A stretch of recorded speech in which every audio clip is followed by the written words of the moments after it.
Hello, welcome to Hevlendordesigns. In today's video, I'll be showing you how to create ribbons in Corel Draw. So without any further ado, let's get to work. We start out with the Ellipse tool.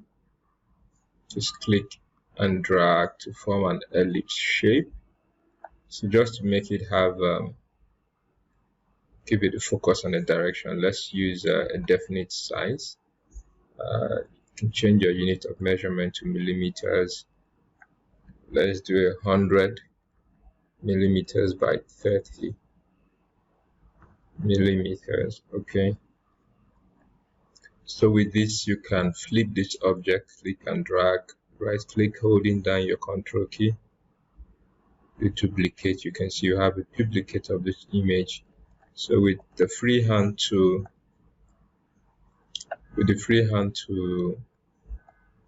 you create a line, a vertical line.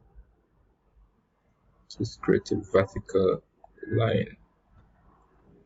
Okay, now this vertical line, you can increase the height so it covers up the circle. You duplicate it. Let's have two of it. So you can select the line and the circle, one of the circle, and click press R on your keyboard to align it to the right of the ellipse tool. For the second one, the same thing, and press the letter C on your keyboard to align it to the center. So we can select all of these and use E to align.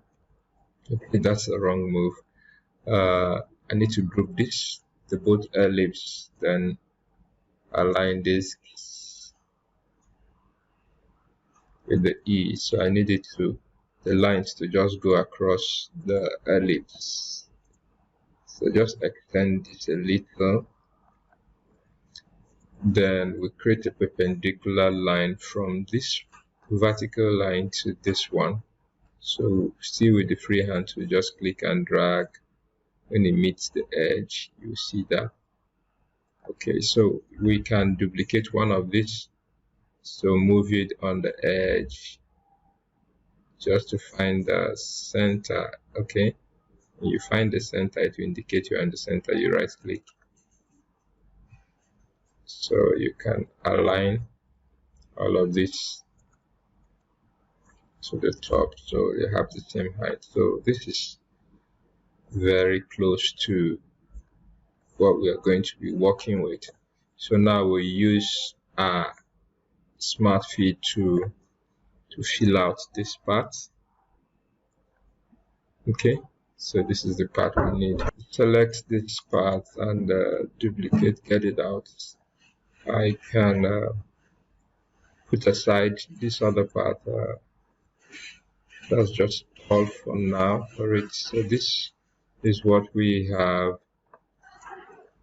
So these two other parts, select both of them and weld it together. Then to create an effect to this, I just reduce this from the side and duplicate to create a copy. So this is what we have. I duplicate this, flip it vertical and horizontal, and hold the node, hold down the node and align to this. So this is what we have, and I'll group this both to make one image. So we need this to be longer. I can just vertical. So let's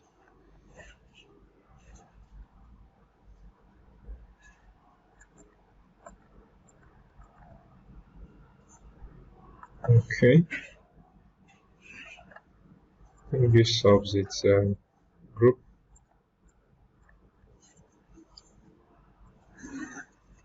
Rotate this. So just apply the gradient to get done with. So select one of it, click on the interactive field to click and drag.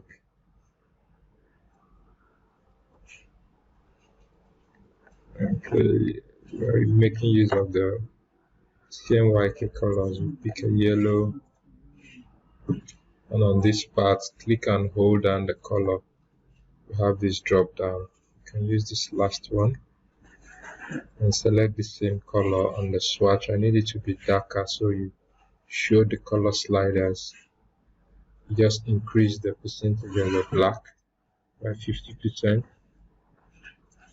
So this is what we have. So with your color eyedropper tool, you can copy this color and fill in for all the other parts of the ribbon. For this, rotate this part to have a reverse. We do the same for here.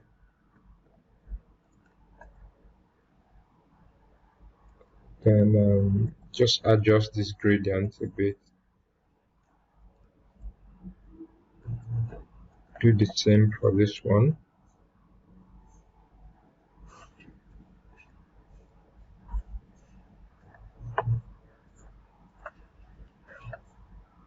Then for this other part we can fill in a darker shade.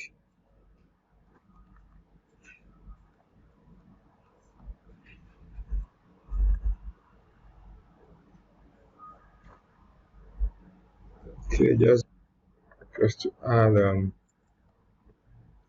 30% of this color on the black. This time I'll use 80%. And for this,